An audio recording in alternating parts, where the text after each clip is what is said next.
This particular piece comes from the same collection, from the乐从堂collection, which is the same collection that the rouleware that we sold a few years ago came from.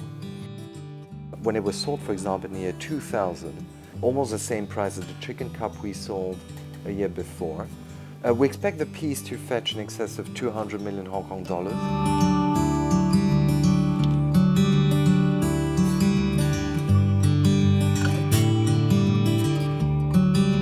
This particular piece comes from the same collection, from the乐从堂collection, which is the same collection that the rouleware that we sold a few years ago came from.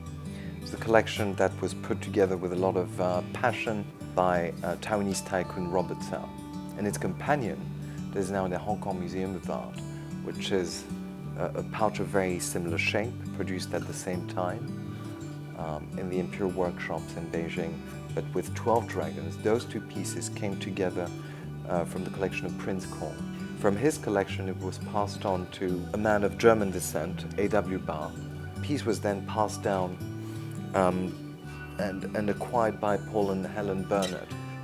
That came for sale in 1988 at Sotheby's in Hong Kong. That piece was acquired by Hong Kong tycoon Joseph Lau in 1988 at the Paul and Helen Bernard collection and sold again in the year 2000, where it was acquired by Robert Chow.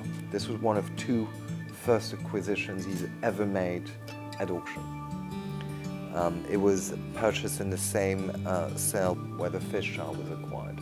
In terms of imperial enamel glass, without question, it is the finest surviving piece. And even though the Palace Museum Taipei, for example, holds 45 pieces of imperial glass, most of them are snuff bottles, 38 of them, and all the others are rather small in size, small brush pots, little spittoons, and there is nothing, in fact, of this size and complexity that survives either in the Taiwan Palace Museum or the Beijing Palace Museum. In fact, these glass-bodied Falangsai were painted alongside copper-bodied Falangsai and porcelain-bodied Falangsai. But these are probably the most challenging because the enamel fires at around the same temperature or just slightly below the temperature where the glass will melt. Technically, they are incredibly difficult.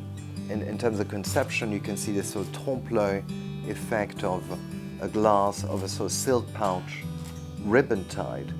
That is kind of reminiscent of lacquer that entered the imperial collection during the Yongjing period, the result of diplomatic gifts between Japan and China. And you'll see in the old imperial collection, in Japanese lacquer, imitating a sort of tied pouch after the Japanese furoshiki, evoking a sort of sash-tied box.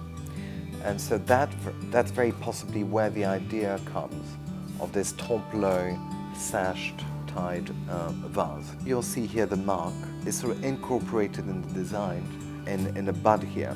And the idea of incorporating the mark in the design is something you find on Yongjing period enamels, particularly enamels on copper, or occasionally on a snuff bottle, on a little vessel, you'll find the mark incorporated in the fruit.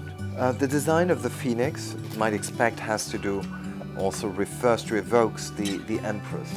It might have been a gift for Emperor Qianlong's consort, the Qianlong Empress, or for the Empress Dowager. That's also possible, maybe for his mother. What you'll see is, for example, in other medium, the Baofu Shiping, that idea you'll find in, for example, in porcelain. Possibly the most famous piece in the Guimet Museum is a Falangsai vase with a sash tied around the shoulder. You'll see also on copper, there's a piece in the Palace Museum Taipei, which is a jar with a cover. We expect the piece to fetch in excess of 200 million Hong Kong dollars.